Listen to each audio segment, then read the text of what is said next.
সব খবর কম সময়ে, সব খবর একসাথে। এই 1 ঘন্টায় দেশ বিদেশ, খেলা, বাণিজ্য, বিনোদন সহ সব ধরনের খবর আপনাদেরকে জানাবো। সঙ্গে থাকছি টিনা নন্দী। খুব বড় করে নয়, সংক্ষেপে জানিয়ে দেব গেল 24 ঘন্টার সব বড় খবর। মহান বিজয় দিবস আজ। বিজয়ের 49 বছর পূর্তি বাঙালি জাতির জন্য এক অবিস্মরণীয় দিন। 71-এর 16 ডিসেম্বর বিশ্ব মানচিত্রে জায়গা করে নেয় স্বাধীন বাংলাদেশ। পরাধীনতার শেকল ভেঙে স্বাধীনতার স্বাদ পায় বাংলার মানুষ।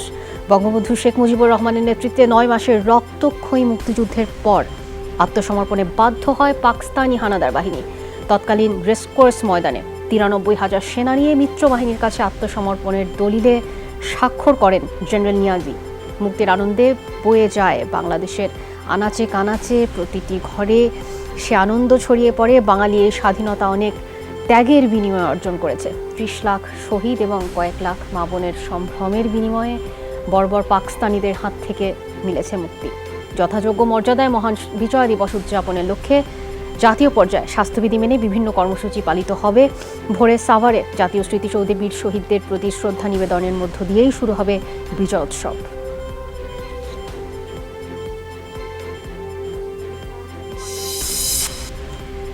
দেশে ধর্মের নামে কোনো বিভেদ, বিশৃঙ্খলা সৃষ্টির সুযোগ দেবে না সরকার। সবার ধর্মীয় মূল্যবোধ সমুন্নত রেখে প্রগতি, অগ্রগতি এবং উন্নয়নের পথে এগিয়ে যেতে হবে। বিজয় দিবস উপলক্ষে জাতির উদ্দেশ্যে ভাষণে কথা বলেছেন প্রধানমন্ত্রী শেখ হাসিনা। প্রধানমন্ত্রী বলেন, 71-এর পরাজিত শক্তির একটি অংশ মিথ্যে, বানোয়াট এবং মন গড়া বক্তব্য দিয়ে ধর্মপ্রাণ মুসলমানদের বিভ্রান্ত করতে মাঠে নেমেছে। মুক্তিযুদ্ধের চেতনায় উদ্বুদ্ধ হয়ে তরুণ প্রজন্মকে সোনার বাংলাদেশ গড়ার শপথ নেয়ার আহ্বান জানান শেখ হাসিনা। আমরা করোনা ভাইরাস মহামারী মোকাবেলা করে সমগ্র বিশ্বের বুকে নতুন উদাহরণ সৃষ্টি করেছি। প্রমতা পদ্মার বুক চিরে নিজেদের অর্থায়নে নির্মাণাধীন পদ্মা সেতু মাত্র সপ্তাহখানেক আগে দেশের 2 প্রান্তকে সংযুক্ত করেছে। এদেশে ধর্মের নামে আমরা কোনো ধরনের বিভেদ, বিশৃঙ্খলা সৃষ্টি করতে দেব না।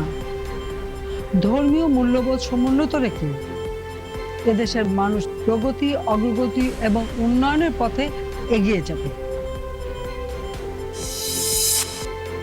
জাতির শ্রেষ্ঠ সন্তান মুক্তিযুদ্ধের বীর শহীদদের প্রতি শ্রদ্ধা জানাতে প্রস্তুত সাভারের জাতীয় স্মৃতিসৌধ। বর্ণিল সাজে সেজেছে পুরো স্মৃতিসৌধ। করোনার প্রভাব বিবেচনায় নিরাপত্তা সহ সব ধরনের প্রস্তুতি নিয়েছে সংশ্লিষ্ট কর্তৃপক্ষ। আগেই ঘোষণা দেওয়া হয়েছে, এবার সশরীরে সাভারে যাবেন না রাষ্ট্রপতি, প্রধানমন্ত্রী। তাদের পক্ষে স্মৃতিসৌধে শ্রদ্ধা নিবেদন করবেন প্রতিনিধিরা।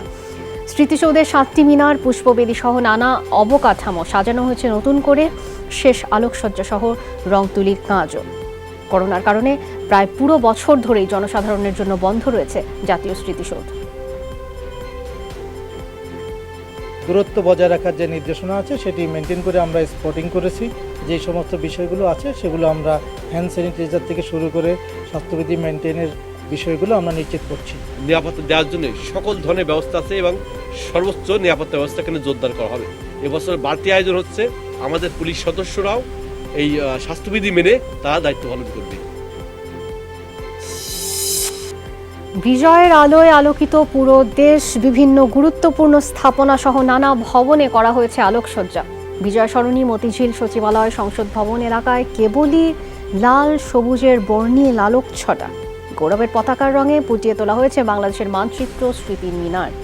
চোখ ধাঁধানো এই আলোকসজ্জা মন কেড়েছে সকলের। তবে করোনার কারণে সাধারণ মানুষের মাঝে উচ্ছ্বাস তুলনামূলক কম। ব্যক্তিগতভাবে আলোকসজ্জাও হয়নি অন্যান্য বছরের মতো। লাইটিং দেখেছি, অনেক কিছুই দেখেছি। এখানে আমাদের জাতীয় সংসদ ভবন লাল সবুজ আকৃতিতে সাজানো হয়েছে। স্বাধীন দেশের নাগরিক হিসাবে নিজেকে খুব গর্ববোধ করি। চারিদিকে আলোকসজ্জা, এটা দেখে সেই বিগত 1971 সালে সেই দিনটার কথা মনে পড়তেছে। আমাদের দেশের জন্য যারা জীবন দিয়েছে, আমাদের দেশের জন্য যারা প্রাণ দিয়েছে, আমাদের দেশের জন্য যারা পিতামাতা হারিয়েছে, তাদের জন্য আসছি শুধু এই ভালোবাসার জন্য।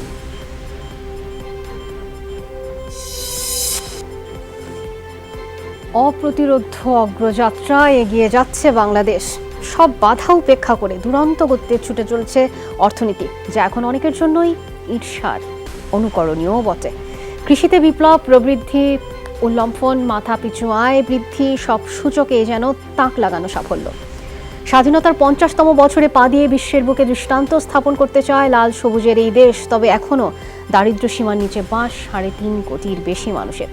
টেকসই উন্নয়ন লক্ষ্য SDG রূপকল্প 2041, ডেল্টা প্ল্যান 2100 অর্থাৎ 2100 সহ উন্নয়ন পরিকল্পনা বাস্তবায়নের মাধ্যমে বিশ্বে দৃষ্টান্ত স্থাপন করবে লাল সবুজের বাংলাদেশ। কৃষি এবং কৃষি সম্পৃক্ত যে সমস্ত কর্মকাণ্ড সেইখানে আমরা খুব চমৎকারভাবে অগ্রসর হই। এই যে শিল্প খাত, এটা যদি আরো বেশি বেশি করে অগ্রসর হয় তাহলে আমাদের যে বছরে 22 লক্ষ লোক শ্রম বাজারে প্রবেশ করে তাদেরকে উৎপাদনশীলভাবে কাজে লাগানো যাবে। জিডিপির প্রবৃদ্ধিটা যা বলা হচ্ছে তার চেয়ে বেশি হবে। বঙ্গবন্ধুর ভাস্কর্য ইস্যুতে আলেম ওলামাদের সাথে আলোচনার মাধ্যমে একটি সন্তোষজনক সমাধান সম্ভব মন্তব্য করেছেন স্বরাষ্ট্রমন্ত্রী আসাদুজ্জামান খান। মঙ্গলবার সচিবালয় সংবাদ সম্মেলনে এই তথ্য জানান তিনি। মন্ত্রী বলেন, আলোচনার মাধ্যমে ঐক্য মতে পৌঁছানো সম্ভব হবে। সোমবার আলেমদের সাথে ফলপ্রসূ আলোচনা হয়েছে বলে জানান স্বরাষ্ট্রমন্ত্রী।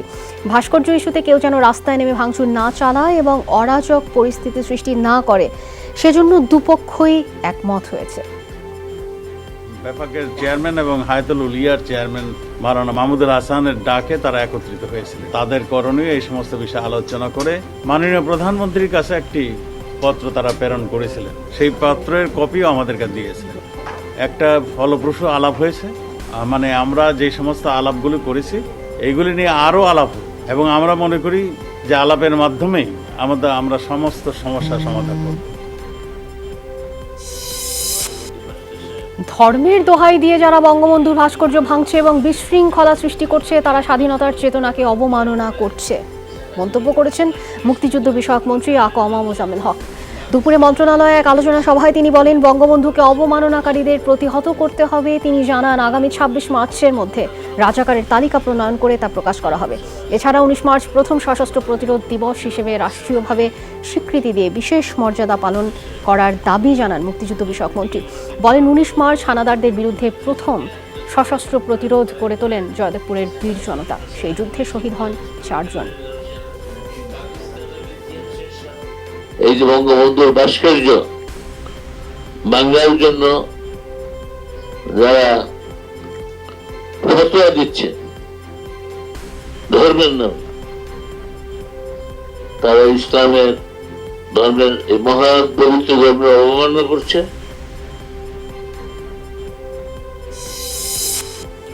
বঙ্গবন্ধুর 4 খুনির মুক্তিযুদ্ধের খেতাব স্থগিত করেছেন হাইকোর্ট। মঙ্গলবার দুপুরে বিচারপতি JBM হাসান এবং বিচারপতি মোহাম্মদ খায়রুল আলমের বেঞ্চে আদেশ দেন, একই সাথে রাষ্ট্রীয় খেতাব বাতিলে সরকারের নিষ্ক্রিয়তা কেন অবৈধ এবং বেআইনি ঘোষণা করা হবে না তা জানতে চেয়ে রুল দিয়েছে হাইকোর্ট। নূর চৌধুরী বীর বিক্রম, শরীফুল হক ডালিম বীরুত্তম, রাশেদ চৌধুরী এবং মুসলিম উদ্দিন বীর প্রতীক খেতাবপ্রাপ্ত রাষ্ট্রীয় খেতাব বাতিল চেয়ে করা রিটে এই আদেশ দেন হাইকোর্ট। রিটে মুক্তিযুদ্ধ বিষয়ক সচিব সহ সংশ্লিষ্টদের বিবাদী করা হয়েছে।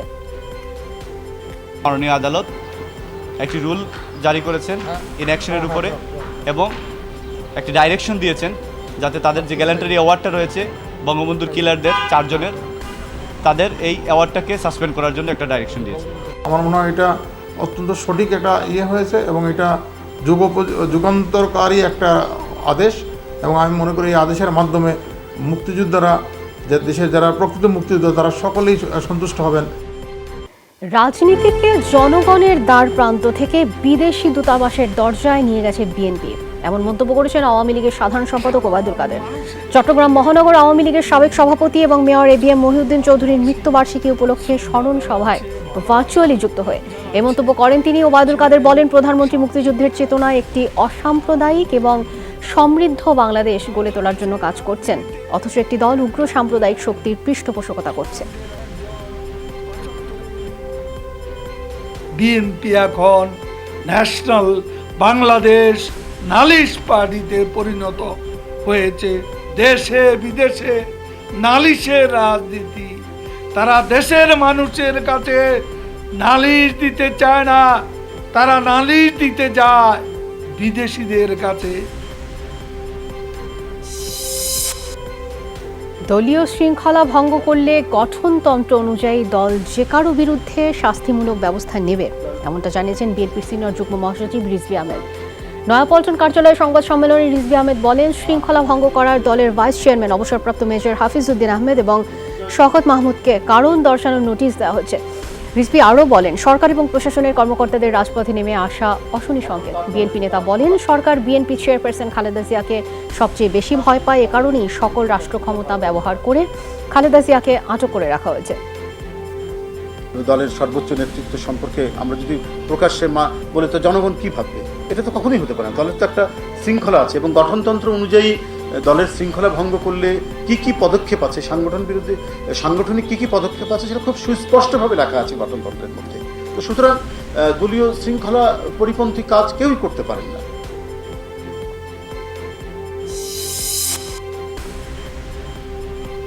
সারা দেশে সরকারি মাধ্যমিক স্কুলে ভর্তির অনলাইন আবেদন করা শুরু করেছে শিক্ষার্থী এবং অভিভাবকরা। gsa.teletalk.com.bd আমি অ্যাড্রেসটা আবার বলছি, gsa.teletalk.com.bd। এই ওয়েবসাইটে 27 ডিসেম্বর বিকাল 5টা পর্যন্ত আবেদন করা যাবে। একজন শিক্ষার্থী মোট 5টি প্রতিষ্ঠানে আবেদন করতে পারবে। 30 ডিসেম্বর লটারির মাধ্যমে জানা যাবে কার ভাগ্যে কোন স্কুল রয়েছে। প্রতি স্কুলে ফর্মের মূল্য 110 টাকা। টেলিটক মোবাইলের মাধ্যমে টাকা পরিশোধ লটারির মাধ্যমে। মেধা যাদের আছে তারা উপরে থাকবে, ভর্তি হতে পারবে না স্কুলে, ভালো একটা স্কুলে, কিন্তু যাদের মেধা নাই তারাও তো চলে আসবে। পরীক্ষা দিয়া ভর্তি হওয়াটাই আমার মনে হয় উত্তম।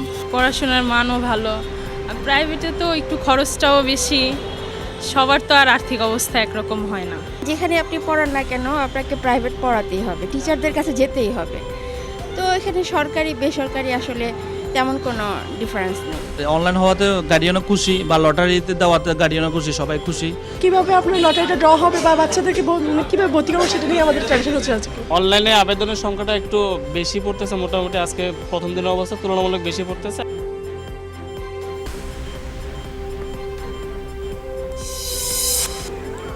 নোয়াখালীর খেরিংচরে মেঘনা নদীতে ট্রলার ডুবির ঘটনায় নববধূ সহ 7 জন নিহত হয়েছে। কনে তাসলিমা আক্তার সহ 7 জনের মরদেহ উদ্ধার করেছে স্থানীয়রা। এদের মধ্যে 2 জন শিশু। বেঁচে যাওয়া যাত্রীরা জানান, হাতিয়ার চানন্দি ঘাট থেকে আনুমানিক 80 থেকে 85 জন যাত্রী নিয়ে গন্তব্যে রওনা দেয় এই ট্রলার। তীব্র স্রোতের মুখে পড়ে এবং ডুবে যায় এই ট্রলারটি। হাতিয়া থানা পুলিশ জানায়, তাৎক্ষণিক নিহতদের নাম ঠিকানা জানা যায়নি। দুর্ঘটনার শিকার অন্য যাত্রীরা বিভিন্ন ঘাট দিয়ে কুলে উঠেছে। 9 মাস পর আন্তর্জাতিক ক্রিকেটে ফিরতে যাচ্ছে টাইগাররা। অনিশ্চয়তা কাটিয়ে 3 ওয়ানডে আর 2 টেস্ট সিরিজ খেলতে 10 জানুয়ারি ঢাকায় আসবে উইন্ডিজ দল। এরপর 7 দিনের কোয়ারেন্টাইন, যার মধ্যে 3 দিন হোটেল রুমেই থাকবে উইন্ডিজ দল। 18 জানুয়ারি বিকেএসপিতে একদিনের প্রস্তুতি ম্যাচ খেলবে সফরকারীরা। ওয়ানডে সিরিজ শুরু হবে 20 জানুয়ারি ঢাকায়। একই ভেন্যুতে 22 জানুয়ারি হবে সিরিজের দ্বিতীয় ওয়ানডে। 25 জানুয়ারি শেষ ওয়ানডে হবে চট্টগ্রামে। এরপর 4 দিনের প্রস্তুতি ম্যাচে খেলবে উইন্ডিজ দল। 3 ফেব্রুয়ারি হবে সিরিজের প্রথম টেস্ট। এরপর ঢাকায় ফিরে 11 থেকে 15 ফেব্রুয়ারি অনুষ্ঠিত হবে সিরিজের দ্বিতীয় এবং শেষ টেস্ট। এই সিরিজে হচ্ছে না কোনো টি20 ম্যাচ। বঙ্গবন্ধু টি20 কাপের খবর এবার। দ্বিতীয় কোয়ালিফায়ারে ঢাকাকে বিদায় করে ফাইনালে গেল গাজী গ্রুপ চট্টগ্রাম। তাদের 7 উইকেটের জয়। ঢাকার 117 রানের টার্গেট 5 বল আগেই পৌঁছে যায় চট্টগ্রাম। টস জিতে আগে ব্যাটিংয়ের সিদ্ধান্ত নেয় ঢাকা। 15 রানের মধ্যে 2 ওপেনার সাবির রহমান এবং মুক্তার আলীকে ফেরান চট্টগ্রামের শরীফুল এবং নাহিদুল। ইনফর্ম নাইম শেখ 12 রান করে এবং রাকিবুল হাসান 25 রান করা মুশফিকুর রহিম ফেরেন মুসাদ্দেক হোসেনের স্পিনে। এরপর ইয়াসির আলীর 24 আর আলামিনের 25 রানের ইনিংস ছাড়া আর কেউ থিত হতে না পারায় বড় পুঁজি পায়নি ঢাকা। তাতেই 116 রানে অল আউট হয় মুশফিকের দল। ছোট লক্ষ্যে সৌম্য লিটন মিলে শুরুতেই যোগ করেন 44 রান। 27 রানে ফেরেন সৌম্য, তবে 40 করে দলের জয়টা সহজ করে দেন লিটন দাস। অধিনায়ক মিঠুন করেন 34। আগামী শুক্রবার ফাইনালে খুলনার মুখোমুখি হবে চট্টগ্রাম। এদিকে সতীর্থ নাসুম আহমেদের সাথে অসৌজন্যমূলক আচরণের জন্য ঢাকার অধিনায়ক মুশফিকুর রহিমের জরিমানা করেছে বিসিবি। ম্যাচ ফির 25% জরিমানা করা হয়েছে মুশির। সোমবার বঙ্গবন্ধু টি20 কাপের এলিমিনেটরে 2 দফায় নাসুমের দিকে তেড়ে যান মুশফিক। এই ঘটনায় আম্পায়াররা আচরণ বিধি ভঙ্গের অভিযোগ আনেন ঢাকার অধিনায়কের বিরুদ্ধে। আম্পায়ারের অভিযোগ মুশফিক মেনে নেওয়ায় আনুষ্ঠানিক শুনানির প্রয়োজন হয়নি। জরিমানার পাশাপাশি একটি ডিমেরিট পয়েন্ট যোগ হয়েছে মুশফিকের। এদিকে এই ঘটনার জন্য নাসুম আহমেদ এবং সামাজিক যোগাযোগ মাধ্যমে ভক্তদের কাছে ক্ষমা চেয়েছেন মুশফিক।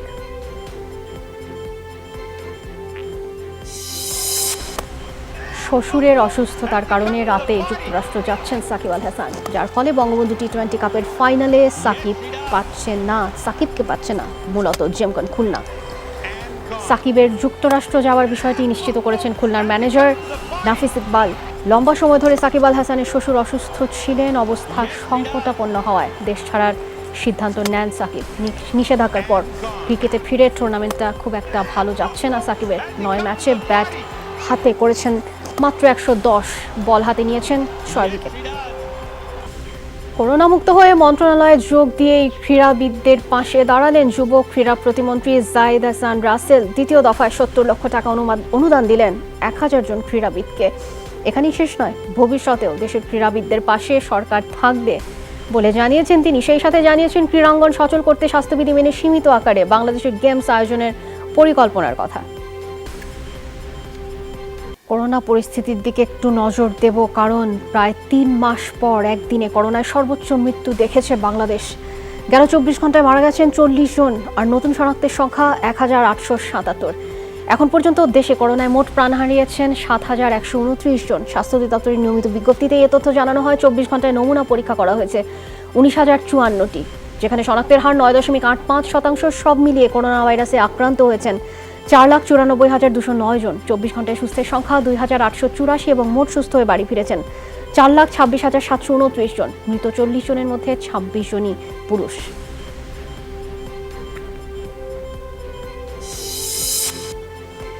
প্রধানমন্ত্রীর ব্যক্তিগত চিকিৎসক ডক্টর এবিএম আব্দুল্লাহ করোনায় আক্রান্ত হয়েছেন। রাজধানীর একটি হাসপাতালে চিকিৎসাধীন রয়েছেন তিনি। মঙ্গলবার রাতে অধ্যাপক ডক্টর আব্দুল্লাহ জানান শরীর খারাপ লাগায় করোনা টেস্ট করান তিনি। পরে রিপোর্ট পজিটিভ আসে। বাসায় না থেকে হাসপাতালে আইসোলেশনে থাকার সিদ্ধান্ত নেন ডক্টর আব্দুল্লাহ। জানিয়েছেন তার শরীর কিছুটা দুর্বল।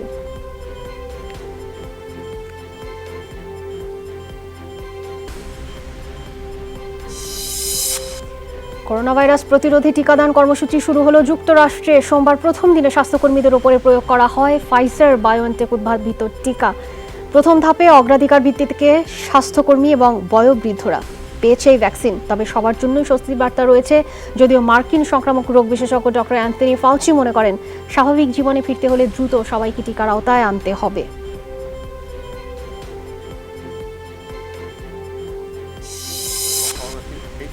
প্রথম এশীয় দেশ হিসেবে করোনা প্রতিরোধে ফাইজার বায়োএনটেক টিকা ব্যবহারের অনুমোদন দিল সিঙ্গাপুর। সোমবার টেলিভিশনে দেওয়া বক্তব্যে ঘোষণা দিয়েছেন প্রধানমন্ত্রী লি হেইয়েন লুং। বলেন ক্লিনিক্যাল ট্রায়ালের তথ্য উপাত্ত বিশ্লেষণের পরে সিদ্ধান্ত নিয়েছে দেশটির স্বাস্থ্য কর্তৃপক্ষ। টিকা ক্রয়ে $750 মিলিয়ন বরাদ্দের কথা জানান লি। সিনোভ্যাক এবং মডার্না টিকা ক্রয়েও চুক্তি করেছে সিঙ্গাপুর। অর্ডারকৃত টিকার প্রথম চালান পৌঁছবে চলতি মাসের শেষ নাগাদ 2021 সালের তৃতীয় প্রান্তিকে। সবার জন্যই টিকা নিশ্চিত সম্ভব হবে বলে জানান লি। এদিকে কানাডায় সীমিত পরিসরে শুরু হয়েছে করোনা টিকাদান কর্মসূচি। প্রথম ধাপে প্রয়োগ হচ্ছে 30,000 ডোজ। করোনা ভাইরাসের নতুন একটি প্রজাতি শনাক্ত হয়েছে যুক্তরাজ্যে। কোভিড-19-এর চেয়েও বেশি সংক্রামক এই ভাইরাস। ব্রিটিশ স্বাস্থ্যমন্ত্রী ম্যাট হ্যানকক নিশ্চিত করেছেন এই তথ্য। জানান গেল কয়েকদিনে 1000-এর বেশি মানুষের শরীরে এই ভাইরাসের সন্ধান মিলেছে। এদের বেশিরভাগই ব্রিটেনের দক্ষিণাঞ্চলের। এরই মধ্যে ভাইরাসটি নিয়ে গবেষণা শুরু হয়েছে বলে জানান হ্যানকক। অবহিত করা হয়েছে বিশ্ব স্বাস্থ্য সংস্থাকেও। কোভিড-19-এর টিকা নতুন ভাইরাসের বিরুদ্ধে কার্যকরী হবে কিনা সে বিষয়ে পর্যবেক্ষণ করছে ব্রিটিশ গবেষকরা। নতুন ভাইরাস বিস্তারের আশঙ্কায় লন্ডন এবং এর আশেপাশের এলাকায় জারি করা হয়েছে অতিরিক্ত সতর্কতা। নির্দিষ্ট কেউ নয়, পর্যায়ক্রমে ঢাকা দক্ষিণের সকল অবৈধ দোকান উচ্ছেদ করা হবে, জানিয়েছেন মেয়র ফজলিনুর তাপস। ফুলবাড়িয়ার উচ্ছেদে প্রকৃত ক্ষতিগ্রস্ত ব্যবসায়ীদের বিষয়টি বিবেচনার আশ্বাস দিয়েছেন তিনি। ফুলবাড়িয়া সুপারমার্কেটে অবৈধভাবে গড়ে ওঠা 911টি দোকান উচ্ছেদের 6ষ্ঠ দিনে এসব কথা বলেন তিনি। মূল নকশা অনুযায়ী দ্রুততম সময়ে অভিযান শেষ করা হবে বলে জানান দায়িত্বরতরা। শুধু ফুলবাড়িয়া মার্কেট নয়, দ্রুততম সময় অন্যান্য মার্কেটেও চলবে এমন অভিযান, জানান দক্ষিণের মেয়র।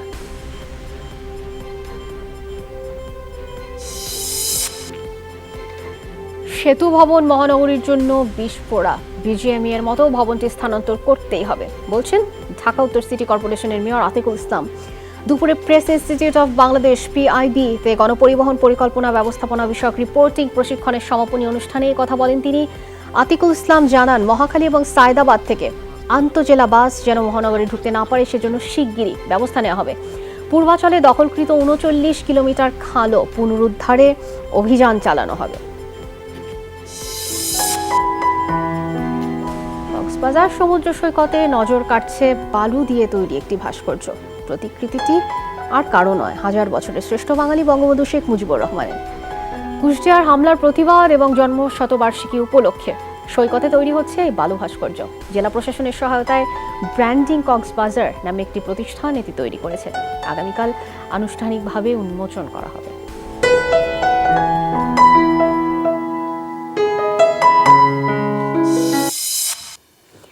ময়মনসিংহে নিজের চাষ করা ফসলের মাঠে বঙ্গবন্ধুর প্রতিকৃতি ফুটিয়ে তুলে জাতির পিতার প্রতি শ্রদ্ধা এবং ভালোবাসা প্রকাশ করেছেন এক কৃষক। লাল শাক এবং সরিষা লাগিয়ে স্মৃতিসৌধ, নৌকা, শাপলা এবং মুজিব শতবর্ষ এঁকেছেন ওই কৃষক। অন্যরকম সৌন্দর্যমণ্ডিত এই ফসলের মাঠ দেখতে প্রতিদিন ভিড় করছে মানুষ। ফসলের মাঠে স্মৃতিসৌধ, নৌকা এবং শাপলাও রয়েছে, যা দেখতে ভিড় জমাচ্ছে আশেপাশের এলাকার মানুষ। কৃষক কাদিরের 33 শতক জমির এই জীবন্ত ক্যানভাস দেখতে হাজির প্রশাসনের কর্তা ব্যক্তিরাও।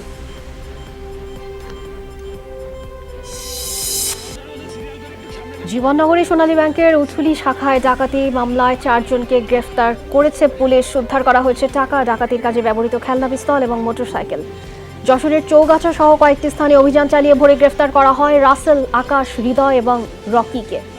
পুলিশ জানায় ডাকাতির মূল পরিকল্পনাকারী রাসেল, তিনি মাদক ব্যবসায়ী।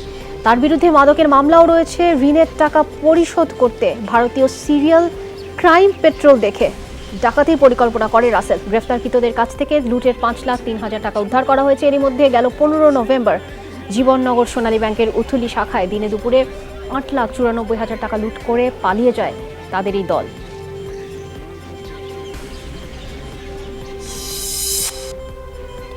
থানায় কোনো হত্যা পরিকল্পনা কিংবা অপকর্মের জায়গা হতে পারে না থানা, এই মন্তব্য করেছেন পুলিশ মহাপরিদর্শক ডক্টর বেনজির আহমেদ। ডিএমপি এবং সিএমপিতে পুলিশ সদস্যদের জন্য সর্বাধুনিক অপারেশনাল গিয়ার, টেকনিক্যাল বেল্ট সংযোজন উপলক্ষে সংবাদ সম্মেলনে আইজি এসব কথা বলেন। এ সময় দুর্নীতি এবং দুর্ব্যবহারের বিরুদ্ধে যুদ্ধ ঘোষণা করেন তিনি। বলেন, পুলিশ বাহিনীর গুণগত মান যাচাইয়ের কাজ চলছে, শুধু প্রযুক্তিগতভাবে উন্নতি নয়, ব্যবহার দিয়ে মানুষের কাছে পৌঁছতে হবে। থানা হচ্ছে মানুষের জীবন রক্ষা করার জন্য, জীবন নেওয়ার জন্য নয়। আমি পাবলিকলি বলি যে যারা পুলিশে দুর্নীতি করতে চান তারা ছেড়ে দেন, পুলিশের চাকরি দরকার নেই। দুর্নীতি এবং দুর্ব্যবহার এর বিরুদ্ধে যুদ্ধে তোমরা বলো আমরা জয়ী হব নাকি ব্যর্থ হব, কোনটা তোমরা বলো?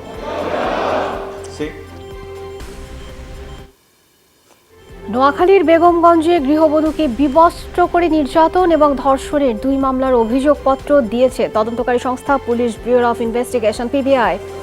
সকালে নোয়াখালী পিবিআই কার্যালয়ের সংবাদ সম্মেলনে এই তথ্য জানান পিবিআই চট্টগ্রাম বিভাগের বিশেষ পুলিশ সুপার মোহাম্মদ ইকবাল। বলেন, নোয়াখালী চিফ জুডিশিয়াল ম্যাজিস্ট্রেট আদালতের বিচারক উৎপল চৌধুরীর কাছে চার্জশিট জমা দেওয়া হয়েছে। অভিযোগপত্রে ধর্ষণ মামলার 2 জন এবং নির্যাতনের মামলার আসামি দেলওয়ার হোসেন দেলু সহ 14 জনের নাম উল্লেখ করা হয়। একই সাথে মামলা দুটিতে গ্রেফতার থাকা আসামি রহমতুল্লাহ এবং মঈনুদ্দিন শাহেদকে অব্যাহতি দেওয়া হয়েছে। অভিযুক্ত 14 জনের মধ্যে 4 জন এখনও পলাতক, তাদের দ্রুত গ্রেফতারের চেষ্টা চলছে বলে জানানো হয় সংবাদ সম্মেলনে।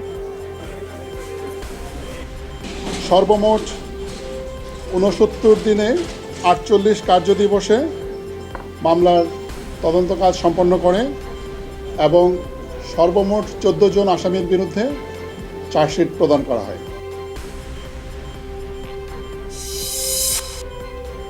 নরসিংদীতে ছিনতাইকারীর চাপাতির কোপে এনজিওর এক নারী কর্মীর হাতের কবজি বিচ্ছিন্ন হয়ে গেছে। গুরুতর আহত শান্তা আক্তারকে রাজধানীর পঙ্গু হাসপাতালে ভর্তি করা হয়েছে দুপুর 1:30টার দিকে। শহরের মহিলা কলেজ রোডে এই ঘটনা ঘটে। স্বজনরা জানায়, বেসরকারি উন্নয়ন সংস্থা আশার মাঠকর্মী শান্তা আক্তার ঋণের টাকা আদায়ের জন্য বের হয়েছিলেন।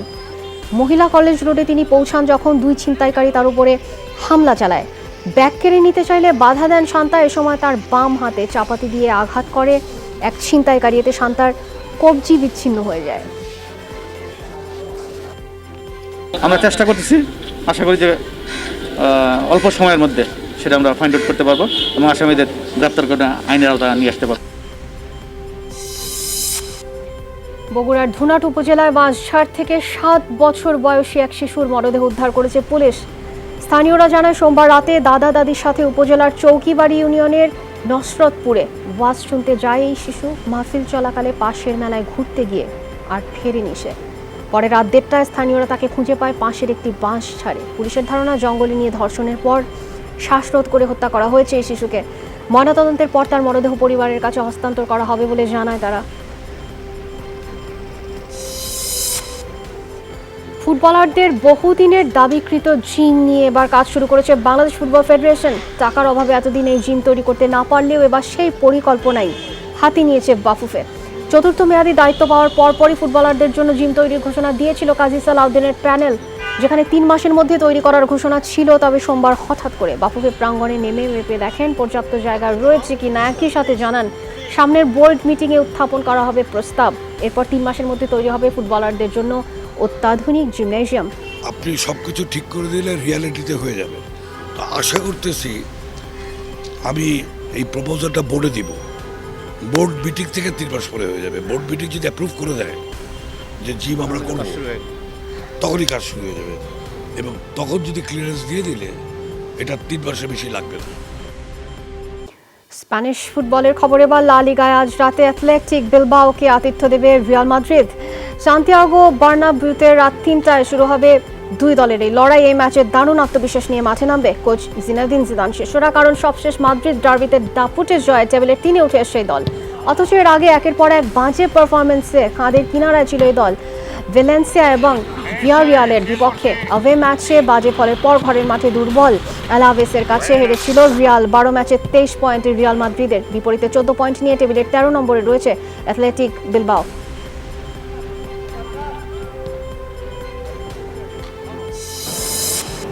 ইংলিশ প্রিমিয়ার লিগের খবর এবার। রাত 2টায় ওয়েস্ট ব্রমউইচের বিপক্ষে লড়বে ম্যান সিটি। লিগে খুব একটা ভালো অবস্থানে নেই সিটিজেনরা। 11 ম্যাচ খেলে 19 পয়েন্ট নিয়ে টেবিলের 9 নম্বরে রয়েছে তারা। তবে এই ম্যাচে জয় পেলেও 3 ধাপ এগিয়ে 6 নম্বরে উঠে আসার সুযোগ রয়েছে পেপ গার্দিওলার শিষ্যদের। লিগে নিজেদের সবশেষ ম্যাচ ম্যানচেস্টার ডার্বিতে ড্র করেছে সিটি। বিপরীতে মাত্র 6 পয়েন্ট নিয়ে টেবিলের তলানিতে অবস্থান ওয়েস্ট ব্রমউইচের। 2 দলের সবশেষ 5 লড়াইয়ের সবকটিতেই জয় ম্যানচেস্টার সিটির।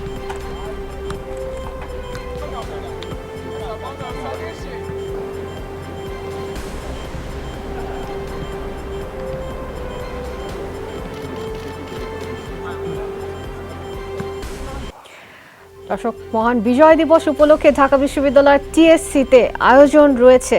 যারা সশরীরে যে দেখতে পারেননি, আপনাদের বঞ্চিত করছি না। আমাদের সহকর্মী রাব্বি সিদ্দিকী সেখানে রয়েছেন। রাব্বি, বিজয় দিবসের শুভেচ্ছা উদযাপনে কি কি আয়োজন রয়েছে টিএসসিতে একটু জানাতে চাই, দর্শকদেরকে জানাবেন একটু বিস্তারিত।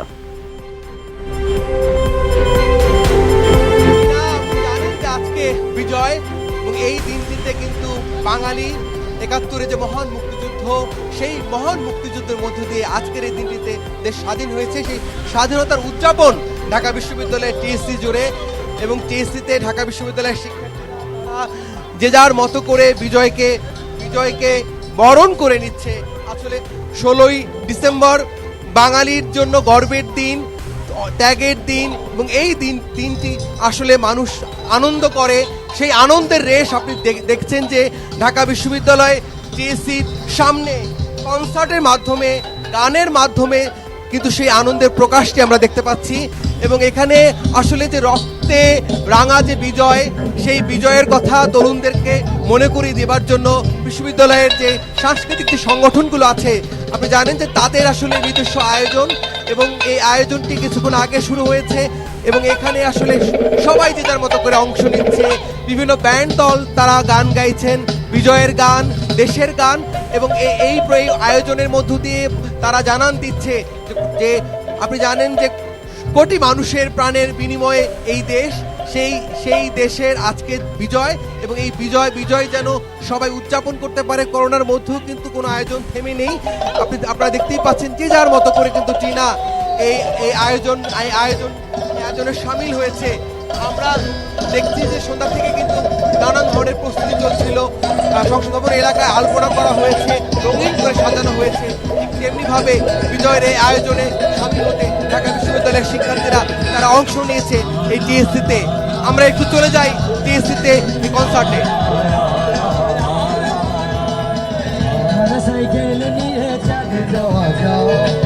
রেলিং বে উঠে চিঠি দেয়া যায়, ভাঙা সাইকেল নিয়ে চাঁদে যাওয়া যায়, রেলিং বে উঠে চিঠি দেয়া যায়।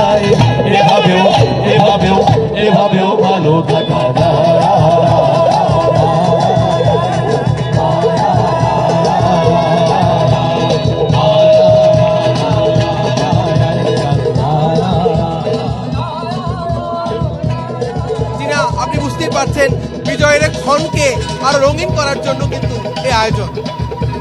একদম সেই আনন্দেই সবাই রয়েছে ওখানে। স্বাস্থ্যবিধির ব্যাপারটা যদিও মাথায় নেই, তবু বিজয় বলে কথা, নিশ্চয়ই সবাই সেই আনন্দে রয়েছে। কিন্তু সাবধানে থাকবেন, ভুলে গেলে চলবে না, করোনার দ্বিতীয় ওয়েভে আমরা রয়েছি, মৃত্যুর হার আজ বেড়েছে। রাব্বি, অনেক ধন্যবাদ আপনাকে। গ্রাহকের তথ্য ব্যবহার করে প্রতারণার ঘটনায় গ্রামীণফোনের বিরুদ্ধে টেলিযোগাযোগ আইনে হাতিরঝিল থানায় মামলা করেছে পুলিশ। 6 জন গ্রাহক প্রতারিত হওয়ার অভিযোগের ভিত্তিতে মামলাটি করা হয়েছে। বিকেলে তেজগাঁওয়ের ডিসি হারুনুর রশিদ সাংবাদিকদের জানান, প্রতারণার সঙ্গে গ্রামীণফোনের কয়েকজন কর্মকর্তা জড়িত। তাদের যোগ সাজসে তথ্য সংগ্রহ করে, ব্যবসায়ীদের ব্ল্যাকমেইল করে এবং অর্থ হাতিয়ে নেয় প্রতারক চক্র। মামলায় এরই মধ্যে গ্রামীণের customer service manager Rubel Mahmud Anik এবং চক্রের নারী সদস্য পারভিন আক্তারকে গ্রেফতার করেছে পুলিশ। গ্রামীণফোনের চাকরি করে চাকরিরত অবস্থায় গ্রাহকের সিমে রেজিস্ট্রেশনের ব্যবহৃত তথ্যগুলি টাকার বিনিময়ে করে দিয়ে দিচ্ছে, সে প্রমাণ আমাদের কাছে আছে এবং সেটা আছে বলেই আজকে মামলা রুজু হয়েছে। গ্রামীণফোন আমাদের সিম রেজিস্ট্রেশন ব্যবহৃত তথ্য তারা আমার মনে হয় সুরক্ষা দিতে ব্যর্থ হয়েছে। রাজধানীর ভূগর্ভস্থ তার প্রতিস্থাপন ডিসেম্বরের মধ্যে শেষ না হলে অপসারণের অভিযান শুরু করা হবে বলে জানালেন দক্ষিণ সিটির মেয়র শেখ ফজলে নূর তাপস। মঙ্গলবার সকালে ধানমন্ডিতে কাজের অগ্রগতি দেখতে গিয়ে কথা জানান তিনি বলেন, ঢাকার সৌন্দর্য বর্ধনে ঝুলন্ত তার মাটির নিচে দেওয়ার জন্য নভেম্বর পর্যন্ত সময় বেঁধে দেওয়া হয়েছিল, কিন্তু সংশ্লিষ্ট সংস্থাগুলো নির্ধারিত সময়ে এর বাস্তবায়ন করতে পারেনি।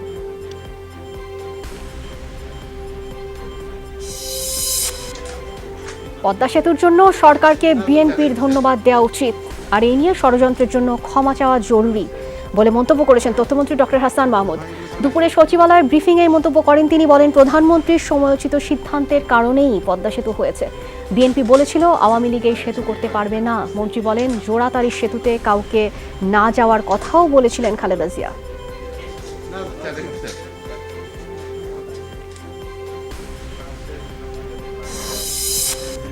বাংলাদেশ মিয়ানমার মহাপরিচালক পর্যায়ের 4র্থ দ্বিপাক্ষিক অনলাইন প্ল্যাটফর্ম বৈঠক অনুষ্ঠিত হয়েছে। বৈঠকে দুই দেশের সীমান্তবর্তী এলাকায় মাদকের উৎস, মাদক পাচারের রুট এবং স্পটের তথ্য বিনিময় সম্মত হয়েছে উভয় দেশ। মঙ্গলবার বিকেলে মাদকদ্রব্য নিয়ন্ত্রণ অধিদপ্তর থেকে মাদকদ্রব্য নিয়ন্ত্রণ অধিদপ্তরের মহাপরিচালক মোহাম্মদ আহসানুল জব্বার নেতৃত্ব দেন। বাংলাদেশ হতে সীমান্তবর্তী এলাকায় অবস্থিত ইয়াবা তৈরির কারখানা ধ্বংসসহ প্রয়োজনীয় ব্যবস্থা গ্রহণের আশ্বাস দিয়েছে মিয়ানমার। এছাড়া জেলে মাছ ধরার নৌকা এবং ট্রলারের ডেটাবেস তৈরির ব্যাপারে উভয় পক্ষ সম্মত হয়।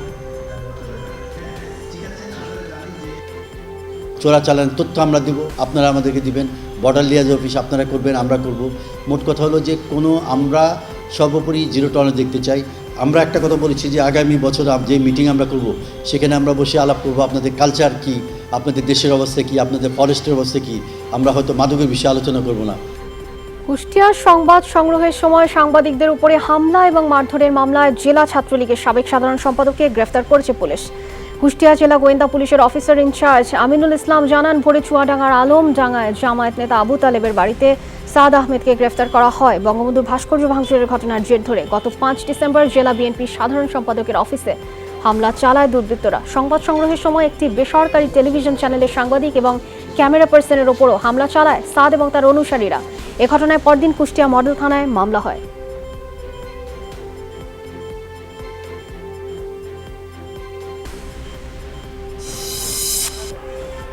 ফেনীর ঐতিহ্যবাহী সেন্ট্রাল হাই স্কুলে ফ্রি মেডিকেল ক্যাম্প অনুষ্ঠিত হয়েছে। ই-কমার্স গ্রুপ চতুর্ভুজের উদ্যোগে চলে এই কর্মসূচি।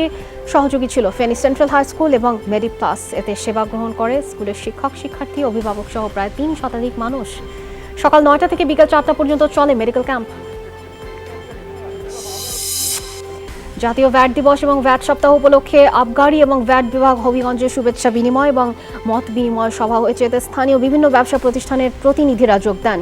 দুপুরে ঢাকা সিলেট মহাসড়কের মাধবপুরে একটি রেস্টুরেন্টে চলে এই সভা। এতে প্রধান অতিথি হিসেবে উপস্থিত ছিলেন এক্সাইজ এবং ভ্যাট কমিশনের কাস্টমস সিলেটের কমিশনার। কুড়িগ্রামের ভুরুঙ্গামারীতে সাংবাদিক হত্যা চেষ্টার অভিযোগে গ্রেফতার ইউপি চেয়ারম্যান মাহমুদুর রহমান রোজনের দৃষ্টান্তমূলক শাস্তির দাবিতে মানববন্ধন করেছেন স্থানীয় গণমাধ্যম কর্মীরা। মঙ্গলবার স্থানীয় প্রেস ক্লাবের সামনে এই কর্মসূচি অনুষ্ঠিত হয়েছে। এতে উপজেলার বিভিন্ন সামাজিক সংগঠনের নেতৃবৃন্দরা অংশ নেন। Japan east West medical college হাসপাতালকে 20,000 ব্যক্তিগত সুরক্ষা সামগ্রী পিপি প্রদান করেছে জাইকা। বিকেলে জাইকার প্রধান প্রতিনিধি ইউহো হায়াকাওয়া এক অনুষ্ঠানে এর মাধ্যমে এই সুরক্ষা সামগ্রী হস্তান্তর করেন। জাইকার কর্মকর্তা বলেন, বাংলাদেশের বর্তমানের উন্নয়নের ধারাকে অব্যাহত রাখতে জাইকা বহুদিন ধরেই কাজ করে যাচ্ছে, ভবিষ্যতেও বাংলাদেশের পাশে থাকবে বলে জানান কর্মকর্তারা। ঐক্য আর স্থিরতার নতুন অধ্যায়ে পা রাখবে যুক্তরাষ্ট্র। মার্কিন জনতার ভোটের পর ইলেকটোরাল কলেজ ভোটেও জিতে প্রায় প্রতিক্রিয়ায় জানিয়েছেন নবনির্বাচিত প্রেসিডেন্ট জো বাইডেন। যুক্তরাষ্ট্রের পরবর্তী প্রেসিডেন্ট হচ্ছেন তিনি। 46তম রাষ্ট্রপ্রধান হিসেবে বাইডেনকে স্বীকৃতি দিয়েছেন ক্ষমতাসীন রিপাবলিকান অনেক ইলেকটোরাল বিশ্লেষকরা বলছেন, এর ফলে গণতান্ত্রিকভাবে ক্ষমতায় থাকার সব সুযোগ হারালেন বর্তমান প্রেসিডেন্ট ডোনাল্ড ট্রাম্প।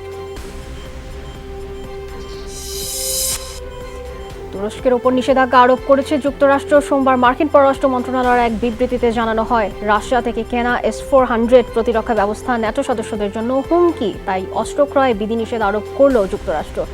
এই ঘোষণায় ক্ষুব্ধ মস্কো, আঙ্কারা।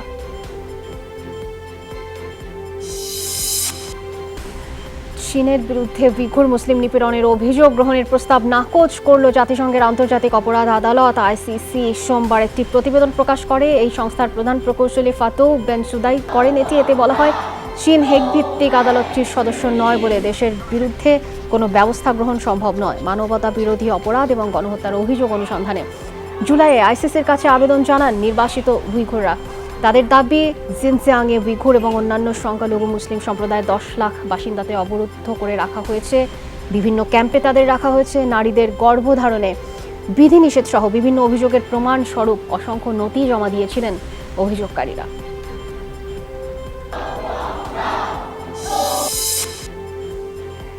এদিকে ভারতের উত্তরপ্রদেশে হিন্দু নারীকে বিয়ে করায় এ পর্যন্ত কমপক্ষে 10 মুসলিম পুরুষকে আটক করেছে পুলিশ। গেল মাসে পাশ হওয়া বিতর্কিত ধর্মান্তর বিরোধী আইনে তাদের গ্রেফতার দেখানো হয়েছে। সবশেষ মুর্দাবাদ জেলায় এই একটি থানায় বিজেপির কট্টর ডানপন্থী সংগঠন বজরঙ্গি দলের নেতাকর্মীদের লাঞ্ছনার শিকার হন আটককৃত এক ব্যক্তির ধর্মান্তরিত মুসলিম স্ত্রী। ঘটনাটির ভিডিও ভাইরাল হয়, দেশ জুড়েই শুরু হয় বিতর্ক। এই ভিডিও ভাইরাল হলে স্বামী এবং ভাইকে গ্রেফতারের পর অন্তঃসত্ত্বা ওই নারীকে সরকারি আশ্রয় কেন্দ্রে নেয় প্রশাসন। সেখান থেকে নেওয়া হয় হাসপাতালে। চলতি মাসে ধর্মান্তরিত হওয়া ঠেকাতে আইন পাশ করে উত্তরপ্রদেশ রাজ্য সরকার। আইনে জোরপূর্বক কিংবা কৌশলে ধর্ম পরিবর্তনে কাউকে বাধ্য করলে সর্বোচ্চ 10 বছর কারাদণ্ডের বিধান রয়েছে। সৌদি আরবের জেদ্দা বন্দরে হামলার শিকার হয়েছে একটি তেলবাহী জাহাজ। সোমবার দেশটির জ্বালানি মন্ত্রণালয় নিশ্চিত করেছে এই তথ্য। ছোট নৌকা থেকে ছোঁড়া কিছু আঘাতে বিস্ফোরণের পর আগুন ধরে যায় সিঙ্গাপুরের পতাকাবাহী এই ট্যাঙ্কারটিতে। তবে দ্রুতই আগুন নিয়ন্ত্রণে আনা সম্ভব হয়। এই ঘটনায় কেউ হতাহত হয়নি। জাহাজে থাকা 22 জন নাবিকই নিরাপদে রয়েছেন। বন্দরে মালামাল পরিবহনেও কোনো বিঘ্ন ঘটেনি। তবে বিস্ফোরণের কারণে ট্যাঙ্কার থেকে তেল ছড়িয়ে পড়েছে বলে জানায় জাহাজ মালিক প্রতিষ্ঠান। এ ঘটনার পেছনে ইয়েমেনের হুতি বিদ্রোহীদের দিকে অভিযোগের আঙুল সৌদি প্রশাসনের। জায়গা বাঁচাতে প্রযুক্তির সহায়তায় ঘরের মধ্যেই চাষ হচ্ছে বিভিন্ন ফসল। কোনো ধরনের কীটনাশক ছাড়াই কয়েকতলা বিছানা করে ভার্টিক্যাল পদ্ধতিতে উৎপাদন করা হচ্ছে শাক সবজি। সূর্যের আলোর পরিবর্তে ব্যবহার করা হচ্ছে LED লাইট। খামারিরা বলছেন, জলবায়ু পরিবর্তনের ক্ষতিকর প্রভাবের কারণেই কমছে ফসলি জমির পরিমাণ, তাই আগ্রহ বাড়ছে এমন চাষাবাদে। বিদায়ের আগ মুহূর্তে অ্যাটর্নি জেনারেল উইলিয়াম বারকে বরখাস্ত করলেন ডোনাল্ড ট্রাম্প। সোমবার টুইট বার্তায় বিষয়টি নিশ্চিত করেন খোদ মার্কিন প্রেসিডেন্ট। জানান, ক্রিসমাসের আগেই পদ ছাড়বেন উইলিয়াম। নভেম্বরের নির্বাচনে জালিয়াতির কোনো প্রমাণ মেলেনি। অ্যাটর্নি জেনারেলের ছাড়পত্রের পরই শুরু হয় মতবিরোধ। এছাড়া প্রচারণা চলাকালে বাইডেনের ছেলের বিরুদ্ধে বিচার বিভাগীয় তদন্ত প্রকাশ না করায় রয়েছে ক্ষোভ। সব মিলিয়ে 20 জানুয়ারি ক্ষমতা ছাড়ার আগেই অ্যাটর্নি জেনারেলকেও পদচ্যুতির সিদ্ধান্ত নিলেন প্রেসিডেন্ট ট্রাম্প। তার জায়গায় কাজ করবেন ডেপুটি অ্যাটর্নি জেনারেল জেব রোজেন। রাশিয়ার সাথে যোগাযোগ সাজসের মাধ্যমে ক্ষমতায় এসেছিলেন ট্রাম্প। রবার্ট মুয়েলারের এই তদন্ত প্রতিবেদনকে ধামাচাপা দিতে 2019 সালে গুরুত্বপূর্ণ ভূমিকা পালন করেন উইলিয়াম বার। কিংবদন্তি ফুটবলার পেলে এবং ম্যারাডোনার সঙ্গে স্বপ্নের একাদশে রয়েছেন হালের সেন্সেশন মেসি এবং রোনালদো। রয়েছেন ব্রাজিলের সাবেক তারকা স্ট্রাইকার রোনালদো। এমন স্বপ্নের দল বেছে নিয়েছে ফরাসি সাময়িকী ফ্রান্স ফুটবল। সোমবার নিজেদের ওয়েবসাইটে ব্যালন ডি'অর স্বপ্নের একাদশ প্রকাশ করে ফ্রান্স ফুটবল। 3-4-3 ফরমেশনের এই ড্রিম টিমের গোলপোস্টের দায়িত্বে কিংবদন্তি গোলরক্ষক লেভ ইয়াসিন। রক্ষণে বেকেন বাওয়ার সঙ্গে রয়েছে ব্রাজিলের সাবেক অধিনায়ক কাফু এবং ইতালির পাওলো মালদিনি। মাঝমাঠে 2 ডিফেন্সিভ মিডফিল্ডার জাভি এবং লেথার ম্যাথিউস। আর মিডফিল্ডের দায়িত্বে রয়েছেন সর্বকালের সেরা 2 তারকা পেলে এবং ম্যারাডোনা। আর আক্রমণ ভাগের দায়িত্ব দেওয়া হয়েছে লিওনেল মেসি, ক্রিস্টিয়ানো রোনালদো এবং ব্রাজিলের সাবেক স্ট্রাইকার রোনালদোকে। এই স্বপ্নের একাদশ নির্বাচন করেছে 140 জন সাংবাদিকের প্যানেল। একটি শোক সংবাদ দিয়ে শেষ করতে চাই। লিভারপুলকে ট্রেবল এনে দেয়া সাবেক কোচ জেরার্ড হুলিয়ার আর নেই। আনুষ্ঠানিক বার্তায় তার মৃত্যুর বিষয়টি নিশ্চিত করেছে লিভারপুল। হৃদরোগে আক্রান্ত হওয়ার পর প্যারিসের এক হাসপাতালে অস্ত্রোপচার শেষেই মারা যান তিনি। মৃত্যুকালে তার বয়স হয়েছিল 73 বছর। 2001 সালে লিভারপুলকে এফএ কাপ, লিগ কাপ এবং উয়েফা কাপের শিরোপা এনে দেন এই ফরাসি কোচ। হুলিয়ার ছাড়াও ইংলিশ লিগে কোচ হিসেবে ট্রেবল জয়ের এই কীর্তি রয়েছে অ্যালেক্স ফার্গুসন এবং পেপ গার্দিওলার। লিভারপুল ছাড়া পিএসজি, অলিম্পিক লিও এবং ফ্রান্স জাতীয় দলের কোচ ছিলেন হুলিয়ার। এই ছিল এখনকার সব খবরে। 24 ঘন্টায় যমুনা টেলিভিশনের সঙ্গে থাকতে ভিজিট করুন আমাদের ওয়েবসাইট, ফেসবুক পেজ এবং ইউটিউব চ্যানেল। এতক্ষণ যারাই সাথে ছিলেন অনেক ধন্যবাদ। আগামী রাতে আবার দেখা হবে। সে অবধি প্রত্যেকে ভালো থাকবেন। বিজয়ের শুভেচ্ছা। শুভরাত্রি।